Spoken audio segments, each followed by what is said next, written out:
다 고생을 하게 됩니다. 자, 구조가 이렇게 돼 있어요.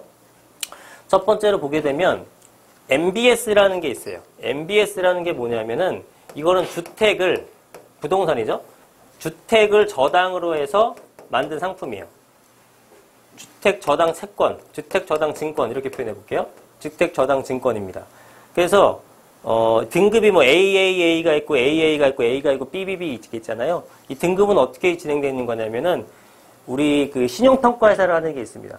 신용평가회사 애들이 모든 상품을 갖다가 신용평가를 해줘요. 그래서 AAA 등급이 가장 좋은 등급이고, 그 다음은 AA 등급, 그 다음 A 등급, 그 다음 놈은 BBB, 그 다음 BB, 그 다음 B 이렇게 돼 있어요. 평가사들마다 약간 표시하는 건 틀리지만 보통 이렇게 됩니다. 그럼 이게 제일 좋은 놈이고, 이게 제일 나쁜 놈이에요. 제일 그러니까 좀 불안한 놈이에요. 불안정한 놈. 그래서 여기를 넘어가게 되면은 여기는 별로 이제 투자 부적격 등급을 받는 애들입니다. 네. 그런데 MBS 같은 경우는 대부분 어떻게 돼 있어요? AA 상품이라든가 적어도 AA 상품이 대다수를 차지합니다. 그래서 부도가 날 확률이 굉장히 적죠. 그럼 저기까지만 마무리하면 좋은데 얘네들이 그렇게 안 했다라는 거죠. 네. 얘네들이 그렇게 안 하고 어떻게 했냐? 이거를 파생 상품을 만듭니다. 그걸 이제 CDO라고 표현해요. CDO. CDO는 그 좋아지는 등급이 조금 더 낮아지고 나쁜 등급이 좀 더 많이 생겼죠. 근데 이 CDO가 종류가 굉장히 많아요. 요렇게만 만든 것이 아니라 어떻게 만들었냐면은 요렇게도 만들고 요렇게도 만들었어요. 계속 만들었습니다. 파생. 그래서 가면 갈수록 안 좋아져요. 네. 이런 것들은 사실상 뭐 거의 뭐 쓰레기죠, 쓰레기. 그런데 왜 이렇게까지 만들었냐면은 자, 이런 나쁜 채권들만 갖고 있는 것들은 이 투자자들한테 팔기가 쉽겠어요, 어렵겠어요? 굉장히 어렵죠. 그죠? 이런 상품들을 누가 사? 야, 우리 이자 정말 많이 줄게. 야, 부도날 수도 있는데 그걸 내가 왜 사? 아무리 싸게 해도 안 팔리는 거예요. 그래서 얘네들이 머리를 쓴 게, 이 MBS는 사방팔방에 있는 주택을 저당으로 잡아갖고 채권 만든 겁니다. 그래서 특징이 뭐냐면, 여러분 이해하기 쉽게 특징을 말씀드리게 되면, 이 한 사람한테 대출 채권을 받아요. 그럼 이 사람이 만약에 사업이 어려워지게 되면 망하는 거잖아. 이 채권 사고 싶지 않단 말이죠. 불안하니까. 근데 한 100명한테 사는 거, 100명 거를 다 모아서 하나로 만드는 거예요. 그럼 한꺼번에 100명이 사업이 망할 확률은 훨씬 더 적어지게 됐죠. 리스크적으로. 네. 그래서 그 이론을 바탕으로 해갖고 많이 모아가지고 채권을 만든 거예요. 그거 사. 이자 많이 줄게. 위험성은 뚝 떨어뜨렸어. 그게 만든 게 이제 MBS가 되고, 그거를 갖다가 계속 기초해갖고 만든 거예요. 역시 이것도 여러 MBS를, 여러 주택을 갖고 만든 게 이거, 여러 MBS를 갖고 만든 게 CDO예요. 네. 그리고 CDO 중에서도 좋은 놈이 좀 섞이는 놈도 있지만, 안 좋은 놈도 섞이는 거예요. 근데 이렇게 해서, 그러면 안 좋은 게 뻔히 아는데 어떻게 팔아먹었냐? 일반 투자자라고 해도 개인들만 얘기하는 건 아닙니다. 아까 말씀드렸지만 우리나라 국내 은행이라든가 세계 유수의 은행들이 미국 투자은행에서 발행하는 이 상품들 다 사가지고 엄청나게 폭탄 맞은 거예요. 그러니까 걔네들도 확인할 방법이 없었던 거죠. 여기 어떻게 구성되는지 몰라. 그럼 뭘로 얘네들은 이거를 왜 샀느냐? 어떻게 구성되는지 모르는데 왜 샀느냐? 평가회사들이, 아까 얘기했던 신용평가회사들이 이거를 평가를 해주는 거예요. 그래서 그 평가 등급을 보고 이거 위험한 상품이네 아니네 판단하고 사는 거죠. 그죠? 그러면 얘네가 MBS 같은 건 평가가 어떻게 나올까요? 가장 좋게 나오겠죠. 그래서 저기는 평가를 AAA 최고 등급을 받습니다. 두 번째에는 얼마 정도 받을까요? 두 번째에는 똑같이 AAA를 받습니다. 그럼 얘는 어떨까요? 빨간 애가 좀 많아지는. 얘는 AAA를 받습니다. 최악의 쓰레기 채권이에요. 이건 얼마 정도 받을까요? 뭐 이젠 좀 눈치채셔야지. 네, AAA를 받습니다. 그래서 이렇게 해갖고 정말 거지 같은 것들을 등급을 올린 다음에 다 팔아먹습니다. 그러니까 거기 있는 투자은행들은 엄청나게 돈을 벌게 되는 거죠. 그죠? 그러면 신용평가 회사들이 우리가 뭐 아는 뭐 S&P라든가 무디스라든가 피치라는 것도 들어오는 거 보셨을 거예요. 걔네들이 왜 이렇게 AAA 등급을 줬을까요? 걔네도 바보는 아니잖아. 뻔히 보면 알잖아. 근데 왜 이런 등급을 줬을까? 이게 문제인 거예요. 생계 신용평가회사라고 이렇게 불리는 세 가지가 있습니다. 무디스나 S&P 같은 건 미국 거고 피치는 영국 건데 얘네가 객관적인 평가만 했어도 이런 사태가 발생하지 않았다고 생각을 해요. 왜? 더 이상 파생이 되질 않았을 거 아니에요. 파생해봤자 안 사는데. 그죠? 근데 평가사들이 높은 등급을 부여하니까 전 세계 금융권에서 다 샀단 말이에요. 개인이고 금융권이고 우리나라 국민연금이고 엄청 샀잖아요. 손해 엄청 봤거든요. 자, 이게 왜 그러냐면은 일단은 이 투자회사에서 이 상품을 가지고 S&P로 가요. 야, 우리 트리플 A 줘. 그래야 팔아먹어. 얘기를 했어요. 근데 얘네가 조사해보니까 안 되거든. 야, 그거 말도 안 돼. 이거는 안 되잖아. 싫어? 싫으면 말고. 그럼 일로 갈게. 가버리는 거예요. 근데 얘네들이 왜 등급을 매겨서 해주냐면은 등급을 매기고 이거를 해주는 대가로 당연히 뭘 받아요? 수수료를 받겠죠? 엄청나게 받습니다. 그러니까 얘들은 수수료를 위해서 해주는 거예요. 그렇다고 트리플 A 등급 정도가 아닌데 트리플 A를 왜 줬어라고 얘한테 법적으로 물을 수는 없어요. 그렇잖아. 야, 우리가 해보니까 우린 그때는 그런 줄 알았는데 하면 끝이야. 주관적인 거잖아요. 평가라는 것은. 그럼 지금도 그 평가를 믿어야 돼요? 아, 믿지 말아야죠. 네. 못 믿는 거죠. 그러니까. 네. 그러니까 결국은 뭐예요? 다들 개인의 욕심 때문에 평가를 해준 거죠. 그래서 그런 쓰레기 같은 것들이 다 트리플 A로 변모를 하게 되면서 높은 등급을 받게 되면서 다 팔게 됩니다. 네. 지금도요. 무디스에서 뭐 평가가 어떻다 저렇다 하는데 객관적일 수가 없다라는 거죠. 네. 객관적일 수가 없다라는 거죠. 그럼 뭐 말해요. 그건 뻔히 알잖아. 다 그런 거지 뭐. 네. 다 개인적으로 생각을 하는 거죠. 돈 주는 데서 하는 거죠. 돈 주는 데서. 돈 주는 데서 잘 써줘 하게 되면 하는 거죠. 여러분들 증권사 애널리스트라든가 뭐 부동산도 마찬가지고 이런 애널리스트들이 정확하게 평가하는 것 같아요? 예를 들어 삼성에서 야 우리 거 삼성물산에 대해서 주식 평가 좀 해줘. 우리 애널리스트 분석 좀 해줘. 납품, 매도 의견 할 것 같아요? 걔한테 다시는 안 가요. 의뢰가. 무조건 좋게 매수 의견 써줘야지만 야 너한테 수수료 듬뿍 주게 다음에도 부탁해가 되는 거야. 그래서 증권사 애널리스트 보게 되면 매도 의견 거의 없어요. 망하기 직전 제 눈치 안 봐도 되는 쓰레기 같은 것들만 그렇게 하고 자기가 봤을 때 분석했을 때 분명히 이거 위험해. 하지만 당장 눈앞에서 얘한테 돈을 준대. 어떤 평가를 내리겠습니까? 빤한 거지. 그거는 모든 산업분에서 마찬가지예요. 너무 순진하게 생각하시면 안 돼요. 그죠? 그거 보시더니 믿으시면 안 되지. 그 뒷 배경을 아셔야 되겠죠. 마찬가지. 얘도 마찬가지가 돼서 이렇게 바뀌었다는 거죠. 그래서 보시면 좀 용어가 어려울 수 있는데 요 세 가지만 아시면 돼요. MBS랑 CDO, 그 다음에 뒤쪽에 CDS라는 게 있는데요. 아까 말씀드렸던 것처럼 얘는 주택을 담보로 하는 거예요. 모기지를 담보로, 주택을 담보로 만든 거예요. 우리나라에서도 MBS 발행합니다. 여기까지는 아무 문제 없어. 네, 발행하고 나름대로 뭐 주택이라든가 어떤 그 세무 불이행 위험이 없다 그러면은 얼마든지 자산 유동화 시키는 거예요. 근데 이거를 왜 하느냐? 왜 하는지를 알면 좀 이해가 쉽죠? 은행이 저걸 왜 만드냐면은 이런 거예요. 있는데 얘가 어떤 뭐 A라는 사람한테 1억을 빌려줍니다. 1억을 빌려줘요. 그럼 얘는 얘한테 얼마를 줘야 되냐면은 그냥 간단하게 계산할게요. 5% 이자라고 하고 10년 내로 상환하기로 했어요. 그럼 얼마야? 그냥 복리 이런 거 생각 없이 5%씩 500만 원이니까 얘 5천만 원 줘야 되겠네. 그죠? 얘는 얘한테 갈 때 얼마를 주냐면은 1억 5천만 원을 받아요. 줘요. 그러면 얘는 플러스 5천만 원 수익이 생기죠. 은행은. 여기까지 이해되죠? 네. 근데 5천만 원 받는 건 좋은데 기간이 얼마 걸려? 10년이나 걸려. 환장하는 거야. 그죠? 그래서 옛날에는 은행이 돈을 못 벌었어요. 되게 안정적인 직업이었고 이렇게 사회적인 지위가 높은 직업도 아니었어요.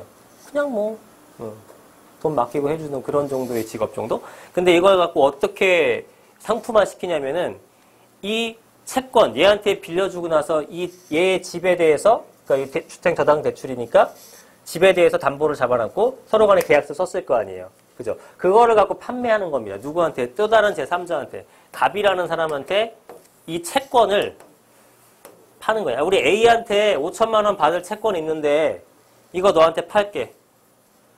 얼마에 파냐면은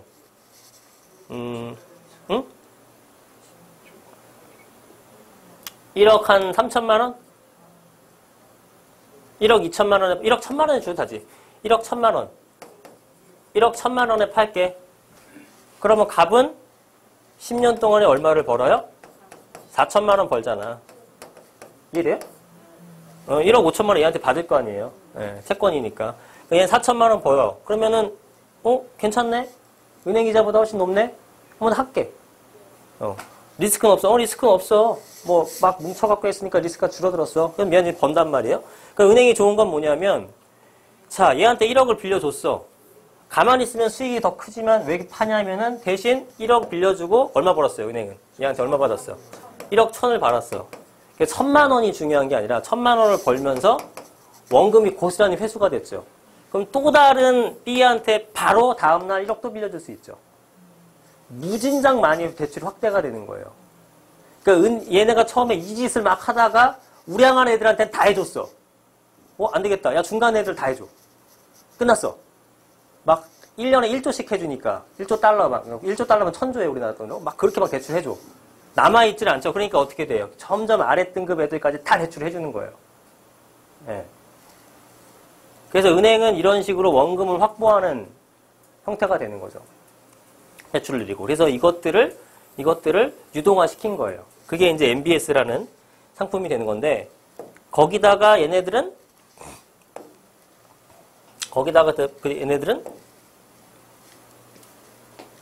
주택을 담보로 발행한 MBS를 가지고 이 MBS를 가지고 또다시 파생 상품을 만든 겁니다. 예. 근데 아까도 얘기했지만 CDO라는 것은 최우량도 있고 우량도 있고 비우량도 있고 훅 떨어지는 것들도 있어요. 그런데 그게 어떻게 되는지 몰라. 어떻게 구성되는지 몰라. 그리고 그러니까 그 구성이 어떻게 되는지 아무도 몰라요. 아무도 모르고 실제로 이거를 그러면 판 것들은 얘네들이 판촉도 워낙에 잘했고 마케팅도 워낙에 잘했고 월가의 어떤 투자은행 베어스턴즈, 모건스탠리, 골드만삭스 이런 애들이 막 사라고 하니까 국채랑 거의 리스크가 똑같다. 국채랑 거의 리스크가 똑같다는 얘기는 리스크가 거의 없다는 얘기죠. 봐봐, 신용평가에서 다 그렇게 했어. 얼마나 좋냐. 리스크는 없고 리스크는 미국 국채 수준이고 미국 국채 수준보다 이자가 훨씬 좋은데 니네 왜 안 사냐?